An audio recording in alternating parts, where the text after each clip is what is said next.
Hello Ram Ram भाई, कैसे हो आप सभी लोग। आज हम बात करने वाले हैं एसएससी के जो मैथ का पेपर होता है उसकी स्ट्रेटजी के बारे में कि मैथ में किस तरह से हम टॉपर्स की तरह 50 नंबर्स का स्कोर या फिर 45 एटलीस्ट तो इनका स्कोर करें ही करें एग्ज़ाम में। तो आज हम मैथ की उन कॉन्सेप्ट्स और ट्रिक्स के बारे में बात करेंगे जो हमारे लिए पेपर में काफ़ी यूज़फुल होंगे।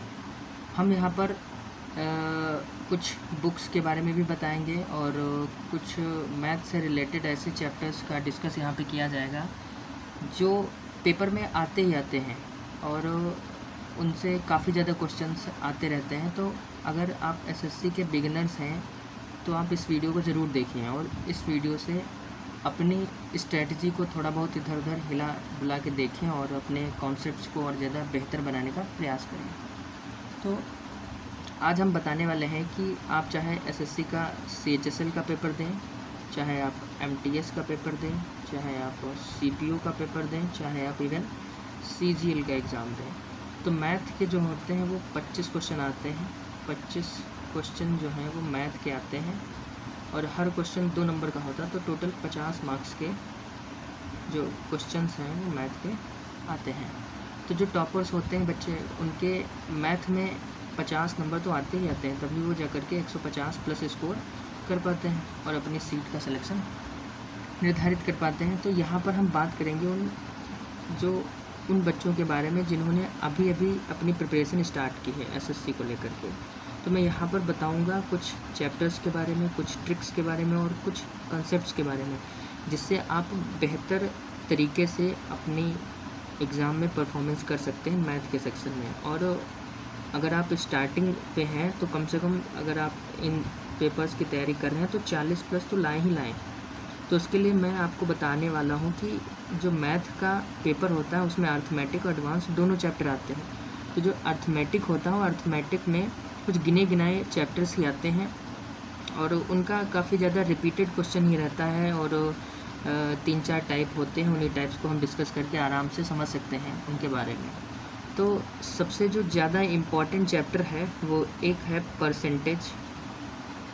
परसेंटेज चैप्टर से पेपर में आते हैं 2-4 क्वेश्चन। उसके बाद अलजेब्रा से भी 3-4 क्वेश्चन आते हैं। उसके बाद तीसरा रहता है तुम्हारा प्रॉफिट एंड लॉस। इस चैप्टर से भी 2-3 क्वेश्चन आ जाते हैं। चौथा जो इम्पोर्टेंट चैप्टर रहता है वो सीआई रहता है, कंपाउंड इंटरेस्ट। उसी के साथ सिंपल इंटरेस्ट एसआई भी रहता है। पांचवा जो इम्पोर्टेंट चैप्टर है वो टाइम एंड वर्क है और इसी की तरह इसी के बिल्कुल कॉन्सेप्ट पर बेस है। टाइम एंड वर्क की तरह एक पाइप एंड सिस्टम होता है, इसमें सारे कॉन्सेप्ट उसी की तरह होंगे, पाइप एंड सिस्टम। और जो सातवां रहता है वो एक सबसे इम्पॉर्टेंट चैप्टर है, सभी ज़्यादा, कभी कभी उसी से ज़्यादा 2-4 क्वेश्चन आ जाते हैं। वो एक है स्पीड, टाइम एंड डिस्टेंस। ये जो डीएसटी या एसटीडी या टीडीएस जो कुछ भी का आप कहें, तो ये चैप्टर जो है काफ़ी इंपॉर्टेंट रहता है। तो अलजेब्रा से मान के चलिए 2 क्वेश्चन तो आएंगे, प्रॉफिट लॉस से भी 2 आ जाते हैं, सीआईएसआई का 1 आ जाता है। टाइम एंड वर्क के इस समय पेपर में क्वेश्चन ट्रेंडिंग में है, 3-4 आ जाते हैं। इसी तरह पाइप एंड सिस्टम का 1 क्वेश्चन तो आते ही आता है और स्पीड और टाइम और डिस्टेंस के भी 3 क्वेश्चन आ जाते हैं। तो अगर आप देखें तो 3-3 6 और 4 10 और 2 12 क्वेश्चन तो यहीं से हो गए। बचे जो 13 क्वेश्चन है वो थोड़ा बहुत उसमें एडवांस आता है और 3-4 या 5-6 क्वेश्चन डीआई के भी होते हैं। तो हम एडवांस की बात नहीं करेंगे, यहाँ पर हम अर्थमेटिक की बात करेंगे। अर्थमेटिक को कंप्लीट करने के बाद या बीच कुछ में हम 1-2 लेक्चर एडवांस के भी ले लिया करेंगे, ताकि स्ट्रेटजी और आपके जो कॉन्सेप्ट्स हैं वो काफ़ी क्लियर रहें।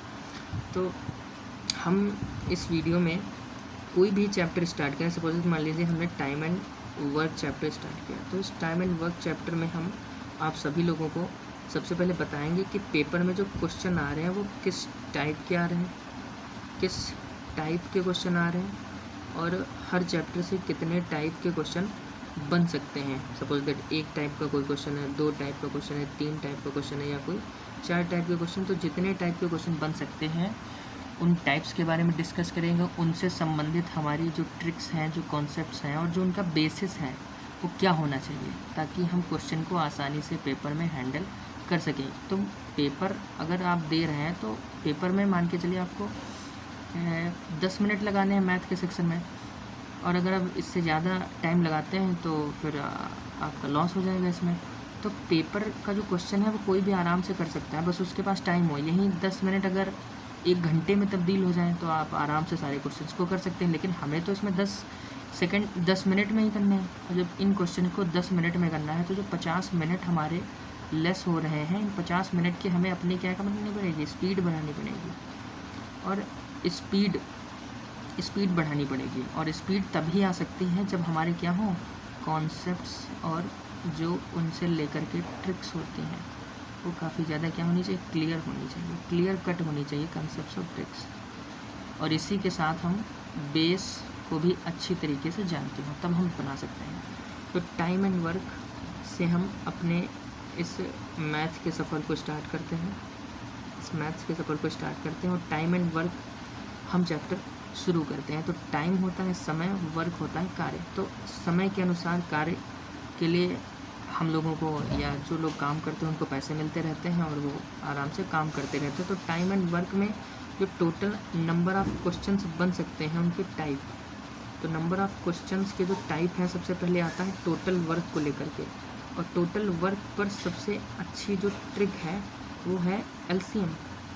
तो आप लोगों ने नंबर सिस्टम का एक पार्ट तो एलसीएम एचसीएफ सुना ही होगा, तो उसी का एक छोटा सा पार्ट है, हल्का सा एलसीएम, उसी पर बेस्ड ट्रिक निकल करके बाहर आई है वो टोटल वर्क को। दूसरा टाइप अगर टाइम एंड वर्क की बात करें तो मतलब एक ए जैसे पर्सन दे देगा कि ये काम को इतने दिन में कर लेता है, तो बताइए बी उसी काम को कितने दिन में करेगा।